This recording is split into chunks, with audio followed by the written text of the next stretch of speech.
জাতীয় ক্রীড়া দিবস উপলক্ষে পড়ুয়াদের সঙ্গে মত বিনিময় অনুষ্ঠান হয় সোমবার। আগরতলা মহারানী তুলসীবতী বালিকা বিদ্যালয়ে আয়োজিত অনুষ্ঠানে প্রধানমন্ত্রীর ভাষণ উপভোগ করেন ছাত্রীরা।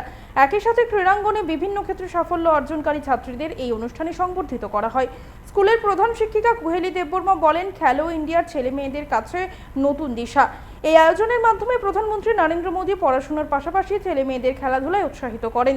তিনি বলেন, যুব সমাজ ও খেলাধুলাকে একসূত্রে বেঁধে বিকশিত ভারত গড়ার লক্ষ্যে এগিয়ে নিয়ে যাওয়া প্রধানমন্ত্রীর স্বপ্নকে বাস্তবায়িত করা আমাদের সকলের দায়িত্ব।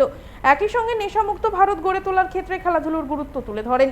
অনুষ্ঠানে এনএসএস প্রোগ্রাম অফিসার সোনালী চক্রবর্তী, এনএসএস অফিসার রাজু পাল সহ আরো অনেকে উপস্থিত ছিলেন। আমরা জানবো এ ব্যাপারে বিস্তারিত। উপলক্ষে খেলো ইন্ডিয়া এর সংবাদের যে আয়োজন করা হয়েছে, আজকে এই অনুষ্ঠানে প্রধানমন্ত্রী নরেন্দ্র মোদীজির যে স্পিচ এর মাধ্যমে ছেলে মেয়েদেরকে যে মত বিনিময়ের ব্যবস্থা করা হয়েছে, তার মধ্যে আমাদের মহারানী তুলসীবতী বালিকা বিদ্যালয়ে মেয়েদেরকে অংশগ্রহণ করাতে বাচ্চারা উৎসাহিত হয়েছে এবং আনন্দিত হয়েছে। বিকশিত ভারত গড়ার লক্ষ্যে আজকের এই অনুষ্ঠানের আয়োজন করা হয়েছে।